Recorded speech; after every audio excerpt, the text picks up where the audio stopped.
Bismillahirrahmanirrahim. Assalamualaikum warahmatullahi wabarakatuh. Alhamdulillahirabbil alamin. Wassalatu wassalamu ala Rasulillah wa ala alihi washabihi wa mawalah amma ba'd.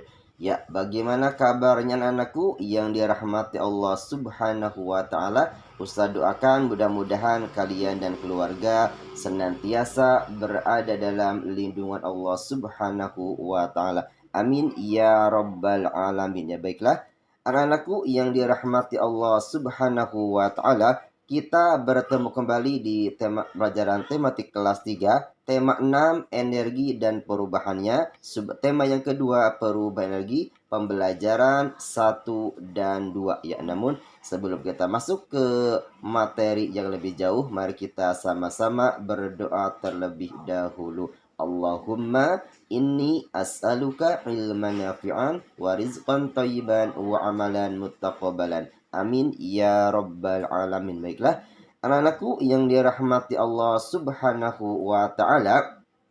Ya, pada pertemuan sebelumnya itu di subtema yang ke-1 kita sudah membahas tentang sumber energi. Ya, sumber energi itu ada matahari, kemudian ada angin dan juga ada air. Dari sini Ustaz akan coba evaluasi satu itu tentang matahari. Ya, perlu kalian ketahui bahwasanya matahari adalah merupakan ciptaan Allah Subhanahu wa taala yang banyak sekali manfaatnya bagi kehidupan manusia di muka bumi ini. Coba bayangkan, seandainya tidak ada matahari, bagaimana kita akan gelap gulita, akan malam terus, dan kita akan terbatas aktivitasnya. Nah, karena itu kita harus senantiasa bersyukur ya, dengan cara apa? Dengan cara itu melaksanakan seluruh perintah Allah dan menjauhi segala larangan Allah Subhanahu wa taala. Nah, kemudian di sini ada beberapa manfaat matahari, di antaranya yaitu untuk manusia nih banyak sekali, bisa membantu pembentukan vitamin D, kemudian bisa juga membantu mengeringkan benang yang basah. Misalnya kita menjemur pakaian, kemudian menjemur kerupuk, menjemur ikan asin, bisa juga membantu para petani menjemur ketika membuat garam. Nah, kemudian kalau untuk tumbuhan, yaitu bisa membantu proses fotosintesis. Nah, adapun ketika kita di jalan, itu sumber energi bisa sumber energi menjadi pembangkit listrik itu dengan menggunakan tenaga surya. Itulah sedikit evaluasi di subtema yang ke-1. Nah, sekarang kita akan masuk ke subtema yang kedua. Nah, di sini kita akan membahas tentang perubahan energi. Di sini, energi tidak dapat diciptakan atau dihilangkan. Energi hanya dapat diubah dari satu bentuk ke bentuk lainnya. Ya, dengan perubahan bentuk itulah energi dapat dimanfaatkan. Nah, kira-kira bagaimanakah perubahan bentuk energi bisa terjadi? Bagaimana manusia memanfaatkan perubahan bentuk energi tersebut? Nah, sekarang ayo kita pelajari bersama-sama yuk. Nah, di sini kita akan coba bahas bersama-sama. Di sini ada sebuah teks cerita, yaitu seorang anak dengan seorang ibu ya, ketika memasak di dapur. Di sini anak membantu ibu memasak di dapur. Anak memperhatikan kompor yang sedang menyala. Anak bertanya kepada ibu, mengapa kompor dapat menyala? Nah, kemudian kata si ibu bahwasanya kompor dapat menyala karena ada bahan bakarnya. Bahan bakar yang sering digunakan untuk kompor adalah LPG, ya, atau disebut dengan LPG. Nah, kemudian energi pada LPG adalah energi kimia. Ya, pada saat kompor menyala, terjadi perubahan energi kimia menjadi energi panas. Nah, jadi kalau ada pertanyaan, kira-kira energi apa yang terjadi pada kompor menyala? Yaitu pada saat kompor menyala terjadi perubahan energi kimia menjadi energi panas. Panas yang dihasilkan dari nyala kompor itulah yang dimanfaatkan untuk memasak. Perubahan energi juga terjadi di dalam tubuh kita. Yang seperti apa? Makanan merupakan sumber energi kimia bagi tubuh. Makanan tersebut diolah menjadi sari-sari makanan. Sari-sari makanan diubah menjadi energi. Kemudian adanya energi inilah yang menyebabkan seluruh tubuh kita dapat bekerja. Nah, jadi manfaatnya energi bagi tubuh adalah bahwasanya seluruh anggota tubuh dapat bekerja. Kaki dan tangan kita bergerak karena adanya energi. Demikian juga dengan mata, mulut, dan hidung dapat bekerja karena adanya energi. Demikian juga dengan bagian-bagian tubuh lainnya. Nah, di sini ada sebuah gambar itu namanya ketika kompor nyalakan, maka tadi kita katakan maksudnya ketika kompor menyala itu terjadi perubahan energi kimia menjadi energi panas. Nah, kemudian apa tadi kegunaan energi untuk manusia? Bahwasanya ya, kegunaan energi bagi tubuh manusia adalah itu menyebabkan seluruh tubuh kita dapat bekerja. Baiklah, anakku yang dirahmati Allah Subhanahu wa taala. Nah, sekarang perhatikan di sini.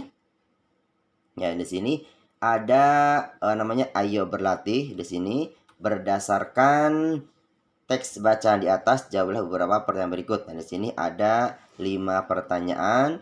Ya, silahkan kalian jawab. Yang pertama, mengapa saat digunakan untuk memasak kompor di dapur dapat menyala? Kemudian pertanyaan kedua, perubahan energi apakah yang terjadi pada saat kompor menyala? Kemudian pertanyaan ketiga, perubahan energi apakah yang terjadi pada tubuh kita? Pertanyaan keempat, apakah manfaat energi bagi tubuh kita? Dan pertanyaan kelima yaitu apakah yang akan terjadi jika tubuh kita tidak berenergi? Baiklah, anakku yang dirahmati Allah Subhanahu wa taala, kita lanjut di sini.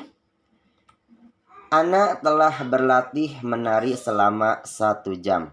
Anak mulai berlatih dari pukul 13.00. Sekarang anak merasa sudah lelah. Anak masuk kamar akan tidur siang. Ya, setelah masuk kamar, anak langsung membaringkan tubuh. Tidak lama kemudian, anak sudah tidur. Ya, kemudian pada pukul 16.00, anak bangun. Ya, karena apa? Karena jam dinding di ruang keluarganya berbunyi.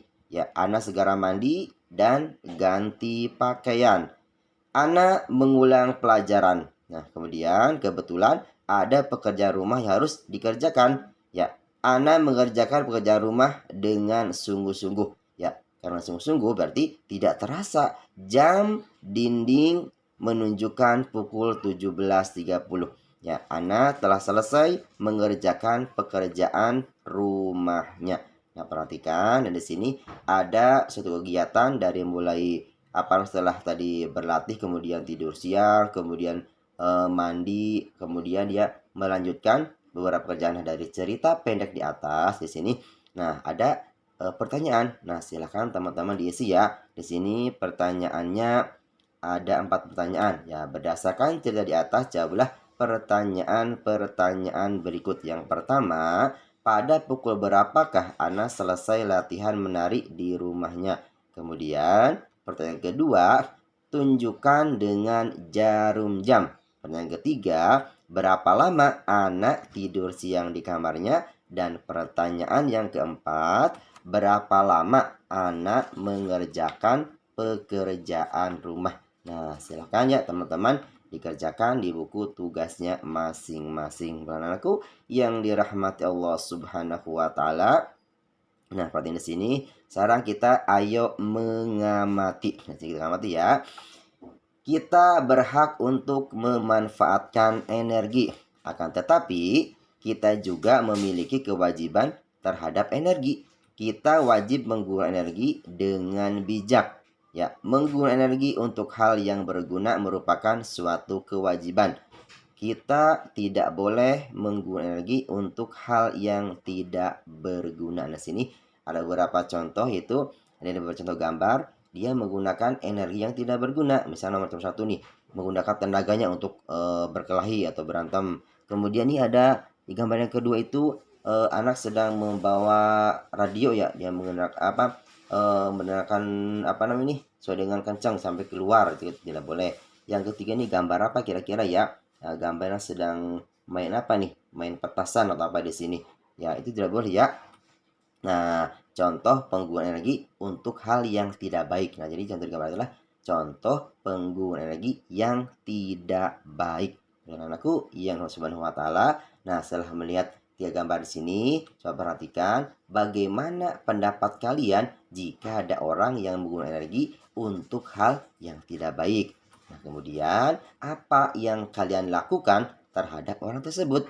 Nah, kira-kira silahkan kalian tuliskan pendapat kalian di buku tugas kalian masing-masing. Anak-anakku yang dirahmati Allah Subhanahu wa taala, ya, berubah energi tidak hanya terjadi dalam tubuh kita.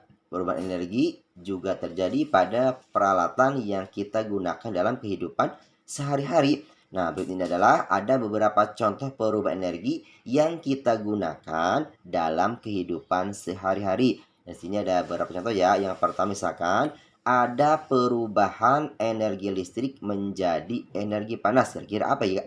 Nah, itu terjadi pada saat kita menyetrika. Ketika sedang menyetrika, itu ketika setrika ini colok ke listrik, maka akan berubah menjadi energi listrik menjadi energi panas. Yang kedua, di sini ada perubahan energi listrik menjadi energi gerak. Apa contohnya? Yaitu ketika kita menyalakan kipas angin. Nah, ketika kipas angin dinyalakan, maka akan berubah dari energi listrik menjadi energi gerak. Kemudian ketiga, ada perubahan energi kimia menjadi energi panas. Tapi contohnya, misalnya ketika dari sini, ya, ketika kita energi panas yang dihasilkan kompor gas digunakan untuk memasak sayur. Nah, di sini dari mulai perubahan energi kimia menjadi energi panas. Itu contoh adalah ketika kita menyalakan kompor gas ketika memasak. Kemudian contoh yang keempat adalah yaitu perubahan energi gerak menjadi energi bunyi. Seperti apa contohnya? Yaitu di sini contohnya adalah energi memukul kentungan berubah menjadi energi bunyi. Jadi energi gerak ya, karena bergerak tangannya memukul kentungan berarti berubah menjadi energi bunyi. Teman-temanku yang dirahmati Allah Subhanahu wa taala, itulah beberapa contoh perubahan energi yang berada di kehidupan kita sehari-hari. Mungkin masih banyak lagi ya. Silahkan kalian cari lagi ya beberapa perubahan energi yang ada di kehidupan kita sehari-hari. Teman-temanku yang dirahmati Allah Subhanahu wa taala, ya mungkin itu saja yang dapat Ustaz sampaikan pada pertemuan kali ini. Ya, kurang lebihnya mohon maaf. Barangkali ada kekurangan atau khilafan ataupun ada kata-kata yang kurang berkenan. Anak-anakku yang dirahmati Allah Subhanahu wa taala, ya semoga bermanfaat. Sampai jumpa lagi di video pembelajaran selanjutnya. Ya, mari kita sama-sama tutup pembelajaran ini sama-sama membaca doa kafaratul majlis. Subhanaka Allahumma bihamdika asyhadu an la ilaha illa anta astaghfiruka wa atubu ilaik. Barakallahu fikum. Wassalamualaikum warahmatullahi wabarakatuh.